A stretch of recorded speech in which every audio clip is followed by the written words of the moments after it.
Vous avez un nouveau message envoyé du passé.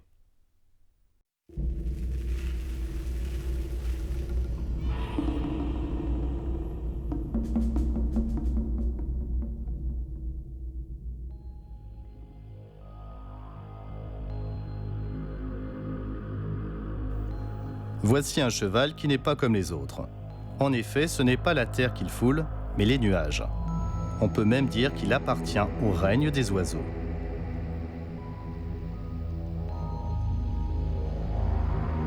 Ce cheval d'exception vient de Letai, une haute plateforme en pise érigée à Wuwei, province du Gansu.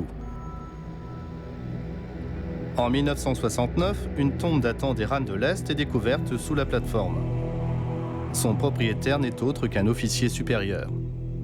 À l'intérieur de la salle sépulcrale, fait de briques, se tient parfaitement alignée une impressionnante troupe de cavaliers.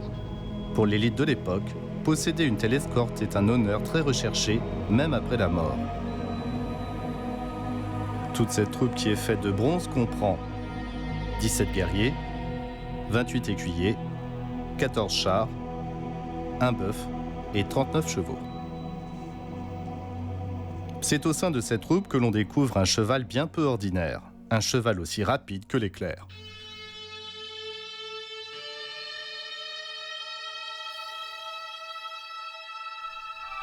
Peu importe de quel angle on le regarde, on peut dire que son esthétisme atteint la perfection avec une forme harmonieuse et une allure vigoureuse.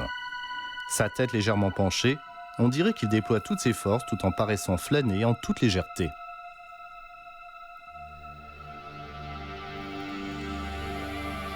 Il s'agit ni plus ni moins d'un cheval volant. Un cheval qui n'est ni harnaché ni monté et qui a recouvré sa liberté.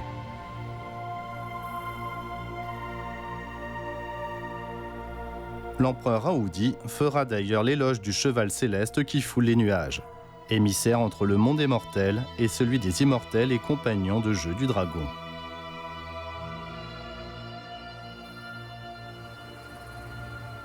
Durant les deux grandes périodes de la dynastie Han, le nord-ouest de la Chine était le royaume des cavaliers et des archers.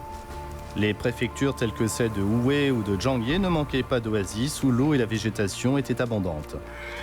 Il s'agissait donc aussi bien de lieux de pâturage que de conflits. Vers la fin du IIe siècle avant notre ère, c'est pour assurer la communication aux frontières que les Han se mettent à la recherche d'étalons de prix tels que le cheval turkmène auprès de la tribu d'Ayuan. Les empereurs Han les considèrent d'ailleurs comme des chevaux célestes.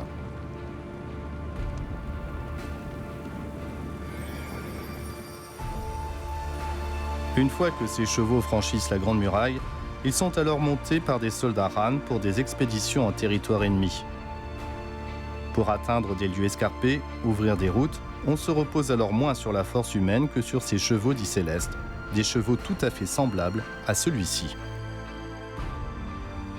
Sa gueule, ses yeux, ses naseaux peints en rouge sont grands ouverts. Sa crinière et le toupet de sa queue flottent au vent. On entendrait presque les hennissements du coursier et le souffle du vent.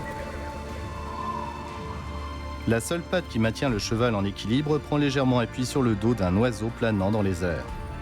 Surpris, ce dernier tourne la tête pour comprendre de quoi il s'agit.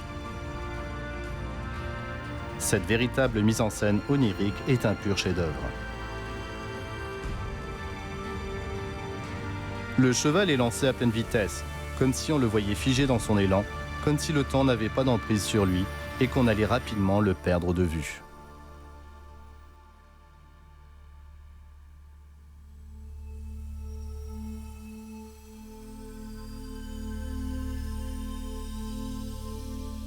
Le cheval est l'un des animaux terrestres les plus nobles.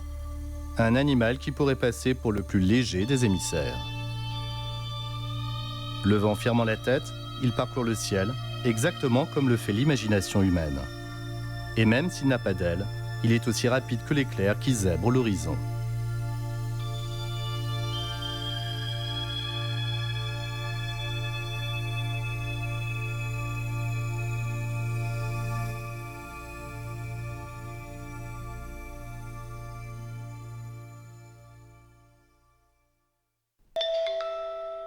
De nouveaux messages du passé attendent d'être lus.